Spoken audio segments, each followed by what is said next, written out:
todos.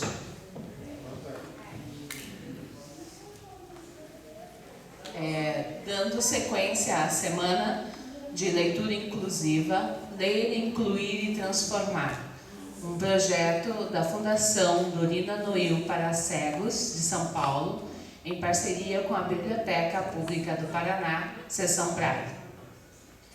Hoje as atividades é uma palestra com a Joselita, da Associação Beneficente de Caion de Piraquara. Coral Mãos em Cenas, também da Sociedade Beneficente de Caion de Piraquara. Teremos, após também o lançamento do livro em áudio,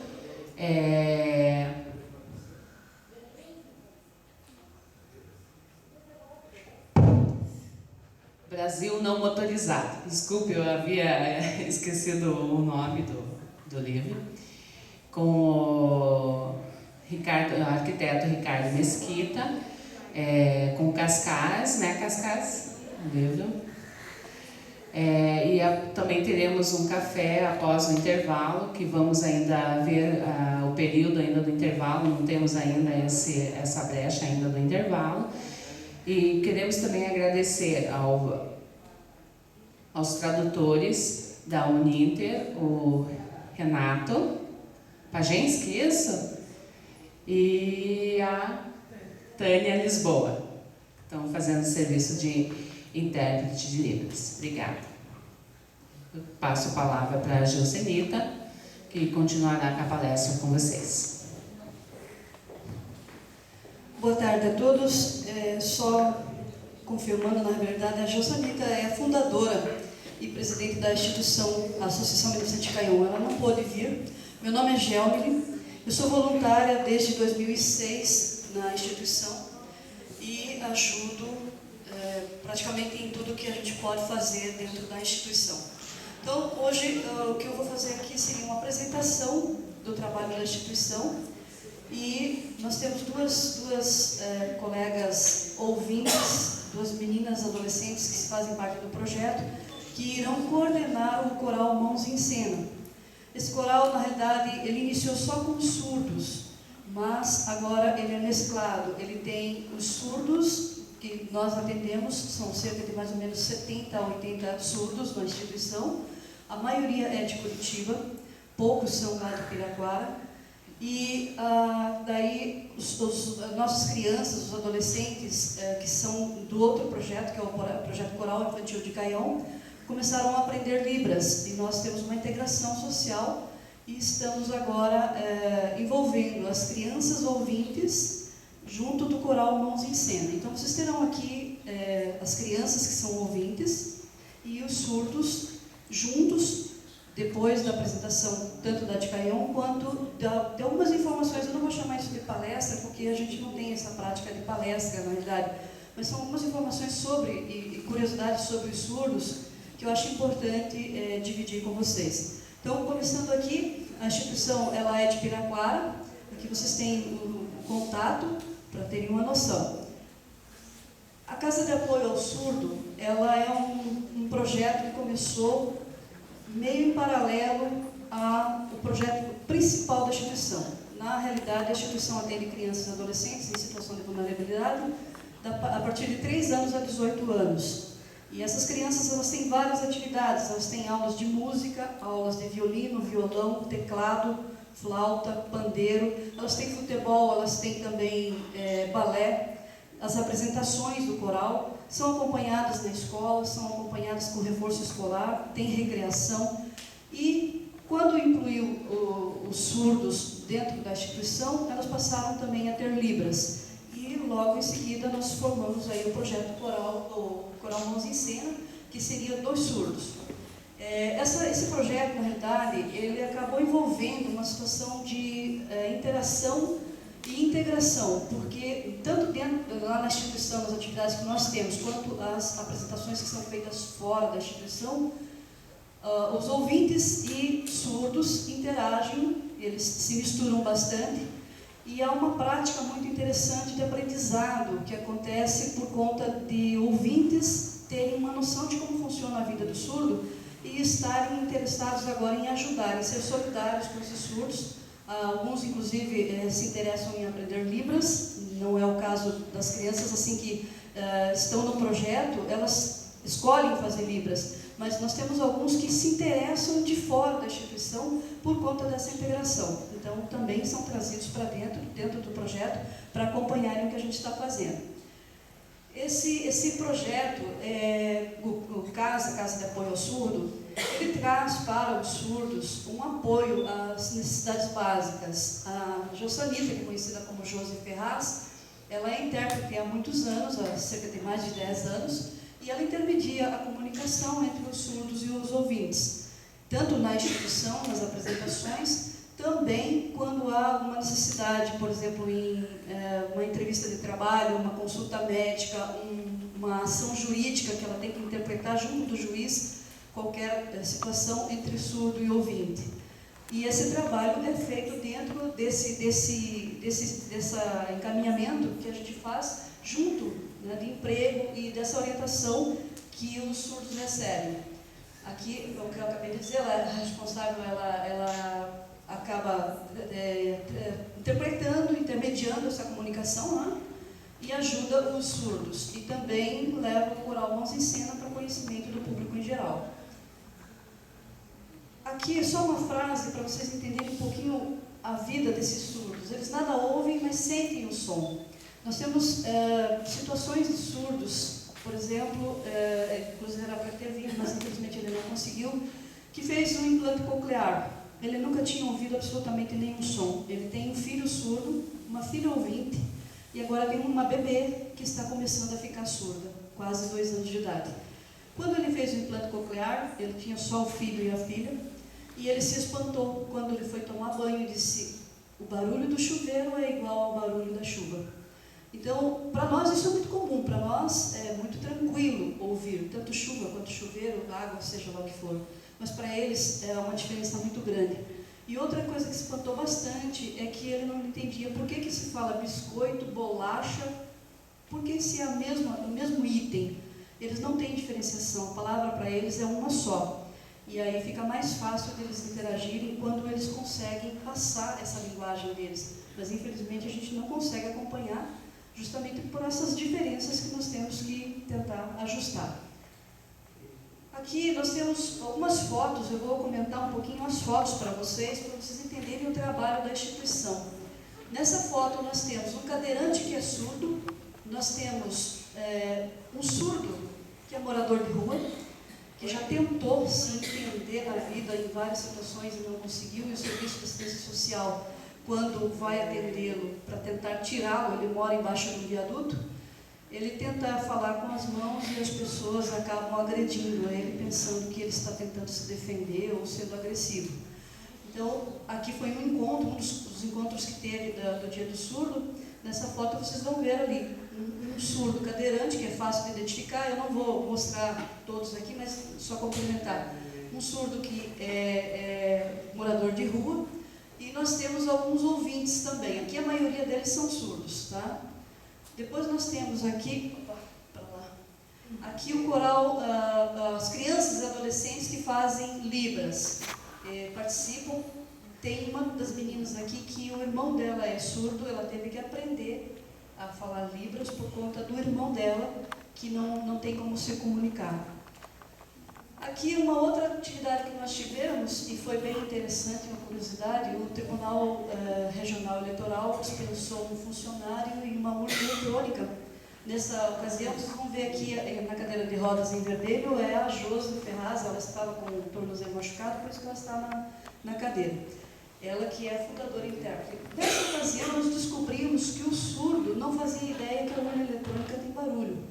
Eles não tinham noção que quando termina de digitar o voto, há um barulho. Não tinham ideia disso. Eles ficaram sabendo, nessa ocasião foi explicado para eles e ensinado como usar sem nenhuma apologia política, sem nenhuma indicação política. Foi explicado o uso da urna eletrônica. Aqui nós temos uma palestra que foi feita com a polícia, foi na mesma ocasião. Vocês vão ver ali a Josi levantando as mãos. ela estava ensinando o surdo a reagir quando ele é interpelado pela polícia. O surdo tem muito medo da polícia. Uma das coisas que mais apavora o surdo é a polícia. Nós tivemos uma situação de um surdo que foi abordado dentro de um ônibus. Ele estava cochilando dentro do ônibus depois de ter trabalhado o dia todo, e houve uma blitz. E esse surdo, quando foi interpelado pela polícia dentro do ônibus, ele tentou falar em libras e a polícia entendeu que ele estava reagindo, prendeu. Ele tentou falar em libras, seguraram as mãos dele e ele acabou apanhando e sendo levado para uma delegacia. Então, essa é uma das dificuldades. O surdo não sabe como reagir diante de uma situação policial.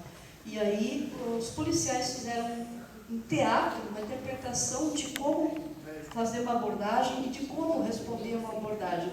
Uma curiosidade bastante interessante que nem os policiais sabiam e descobriram nesse dia: a carteira CNH, a carteira de habilitação do surdo para dirigir carros, ela é especial, ela tem um código que identifica que ele é surdo, e nem os policiais sabiam disso. Aqui foi a finalização da palestra dos surdos, do teatro. Aqui nós temos um pastor que é surdo, esse que está com as luvas, e o Frei Rui, que é da Capela São Roque, a capela que ajuda da Associação Municipal São Roque, é parceira da instituição da Caiúna. O Salomão, esse surdo, ele faz teatro para surdos na igreja quadrangular ali do AU. E ele esteve lá na Caiúna nessa ocasião, fez um teatro muito bom, mostrou para os surdos algumas diferenças entre ele se envolver com droga, álcool, cigarro e situações perigosas para o surdo ou para qualquer pessoa. Então foi tudo interpretado em libras por um surdo realmente. Aqui novamente uma reunião de surdos, onde nós temos surdos e ouvintes, alguns que participam do projeto. Aqui é o coral de Caion, todos os de verde ali são as crianças, na realidade é parte das crianças, porque nós atendemos 140 crianças e às vezes não dá para reunir todos. Aqui tem uma parte das crianças que se apresentaram para os surdos. Junto tem o coral de Libras, que tem uma parte representativa das crianças interpretando em Libras o que o coral de Caion estava cantando. Segue também aqui a mesma coisa, a apresentação deles. Aqui são todos surdos, vocês podem ver algumas pessoas que entendem um pouquinho de surdo, ela percebe quando ele é surdo, porque ele fica olhando sempre para um lugar específico, tentando achar um intérprete, ou tentando achar uma informação que possa dar uma direção para ele. Aqui foi um almoço, onde eles se reuniram também na instituição, uma atividade. Aí a parte do almoço onde eles estavam servindo, tudo mais. Importante dizer que esses que estão servindo são voluntários da instituição, são ouvintes que vêm para atender e ajudar com os surdos cada vez que nós temos algum evento. Aqui são filhos de surdos. Na realidade, nenhum deles é surdo. É incrível e interessante saber que o surdo ele pode ter vários filhos ouvintes e de repente ter um surdo ou simplesmente ter todos ouvintes. Nós tivemos uma situação em que uma criança de 4 a 5 anos salvou a sua vida e a vida da própria mãe, porque adolescentes resolveram colocar fogo, incendiar uma casa onde as duas estavam dormindo, para ver como o surdo se virava no incêndio. E aí foi tentado tentado tirá-la de dentro e não conseguiam, e chamaram a criança pelo nome, e a criança conseguiu acordar a mãe e as duas saíram ilesas. Mas foi bem complicada a situação. Também outro tipo de atividade que nós temos é o Dia da Beleza. Dentro da atividade do Dia do Surdo, essas fotos são de várias vezes que houveram eventos lá dentro, não é tudo de um só.